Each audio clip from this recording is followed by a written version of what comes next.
Welcome back. Well, the Davos World Economic Forum today gave President Donald Trump a platform to spread his message to the global elite that under his leadership, America is great again, that growth and prosperity have returned, that his America First policy will end up benefiting not only all Americans, but eventually other nations as well. Here's some of what Trump had to say.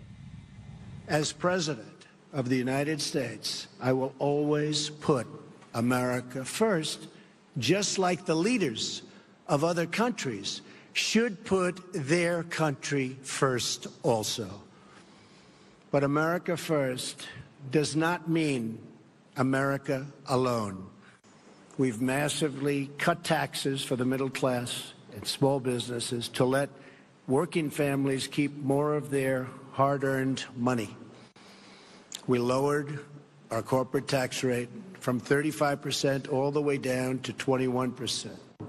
We have cut 22 burdensome regulations for every one new rule. Well, joining us now from Washington is Erich Reimer, a public affairs strategist and political commentator. And from our New York studio, Asher Castleberry from the Defense Council Associate at the Truman National Security Project. Asher, let me start with you. You heard President Trump. Are those policies that he talked about and the other policies he's pursuing, are they making America great again? And are they making America great for all Americans? Thank you so much for having me first. Job creation. And so I'm sorry, Asher, I said. In New York, please. Yes. First and foremost, with regards to job creation, there's definitely a key concern with regards to that, due to the fact that it's not promised, because we have a corporate tax rate of going from 35 down to 27%, that's going to generate a whole bunch of jobs. That's definitely based on the corporation's discretion. But also, we have a situation where, because we're coming off somewhat anti-globalization, we're losing the opportunity to secure 21st century job creation. So that's definitely a concern. With regards to the stock market, yes, we're doing well on that. It's skyrocketing. It's doing a really good job. But only 50% of Americans, pretty much, or less than that, pretty much invest in their retirement fund. And only a majority of Americans don't really have too much in their savings account. So economic anxiety in America still exists. So I must say, when it comes to America absorbing the economic prosperity right now, in terms of the economy right now, it's a hit or miss. Erich, over to you in Washington. And Erich, the president said America first doesn't mean America alone, but how soothing is that message, would you say, to those who are concerned, and have been for a long time, about American isolationism taking a greater and greater effect? I think any fears about American isolationism are totally unfounded. I think President Trump's speech was a strong reassertment of American leadership in the world. I think it was very much a shining city upon a hill kind of speech. He talked about how great it is to invest in America, the great economic reforms we're making in America. And I think this shows precisely how we restore American leadership in the world, by reminding other nations what a great country America is and why they should look up to us. And I think the past decade, ironically, has seen precisely the isolationism that many people have ascribed to President Trump, where we saw during the Obama administration how America receded often from world affairs and did not assertively go out there and say there are good actors and bad actors, but rather let bad actors go around and do as they wish. And I think President Trump has completely reversed that. He has completely gone around and said that firstly, America will no longer stand by while bad actors run amok, whether in Syria or North Korea or with Iran or with Russia.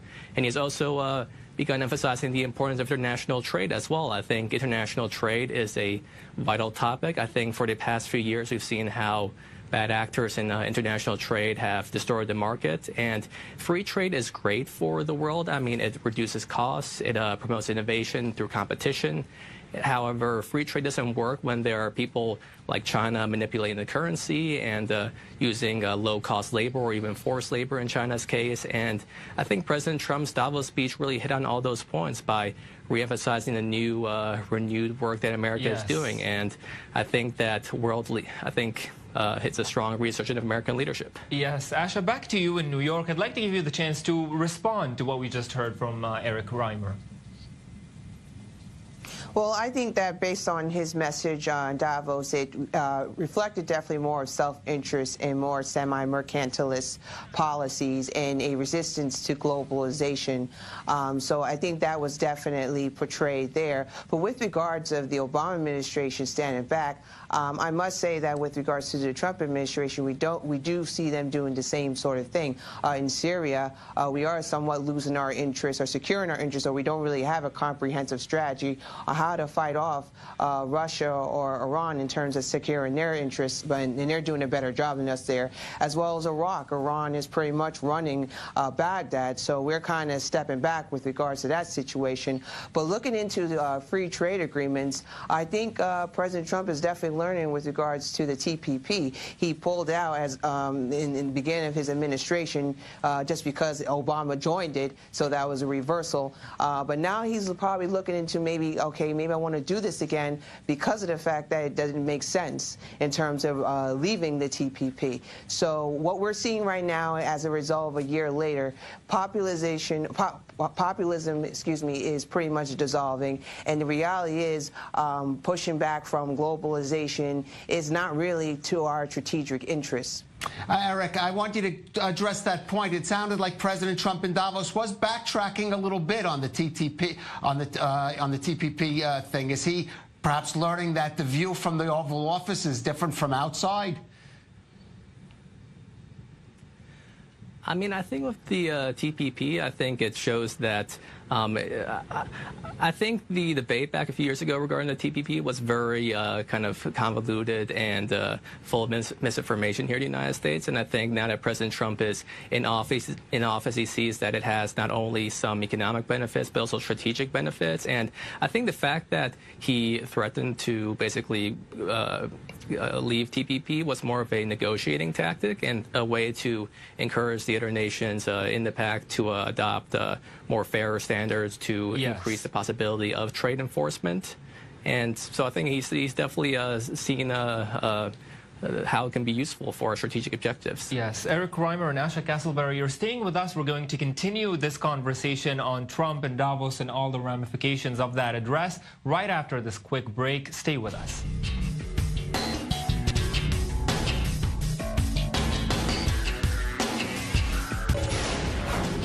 Welcome back to the Rundown. Well, let's continue the discussion we've been having on President Trump's address today at Davos.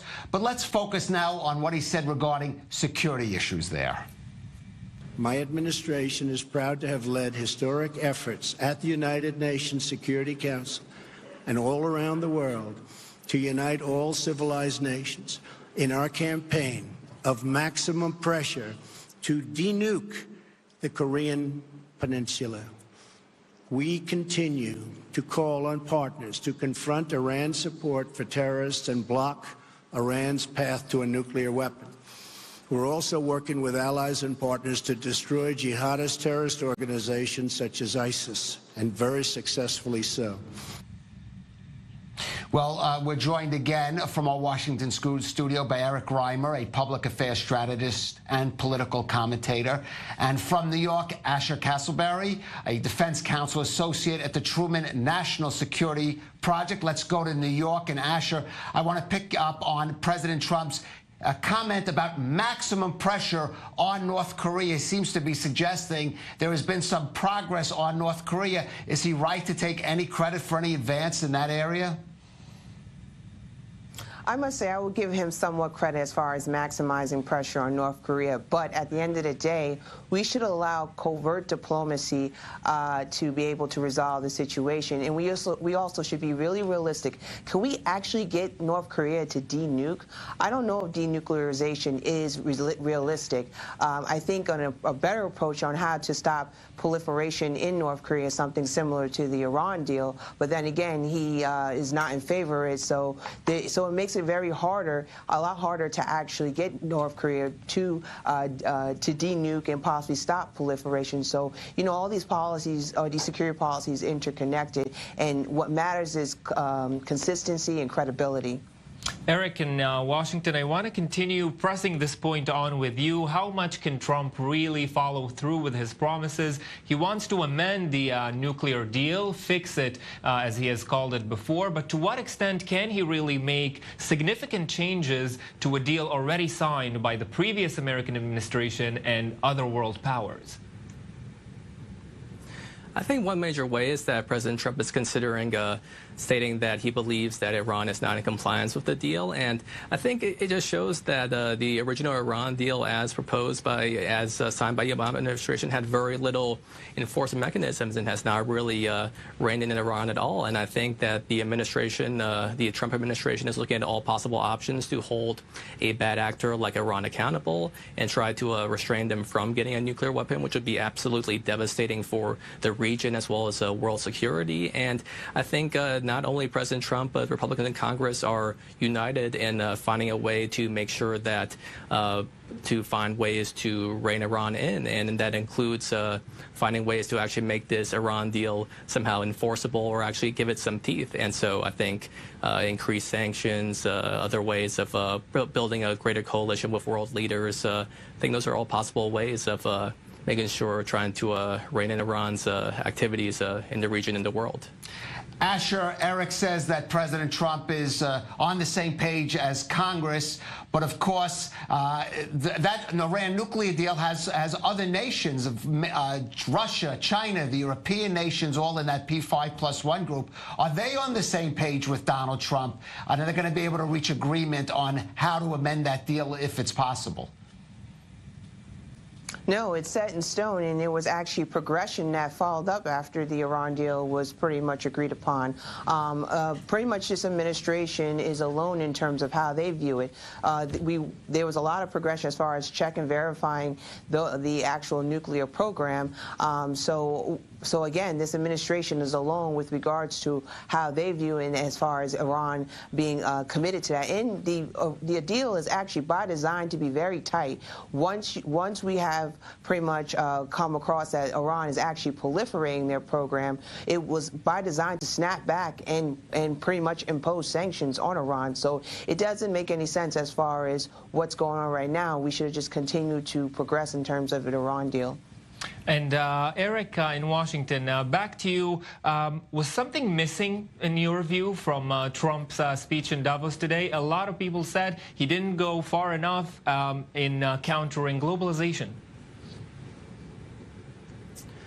Yeah, I think it was a very spot-on speech. I thought it overall balanced the kind of shining city on a hill America approach with also emphasizing that America first, is not America alone. And so I thought it was the right balance overall between a global multilateral approach and reasserting American leadership. I think definitely President Trump emphasized the key issues regarding security and trade.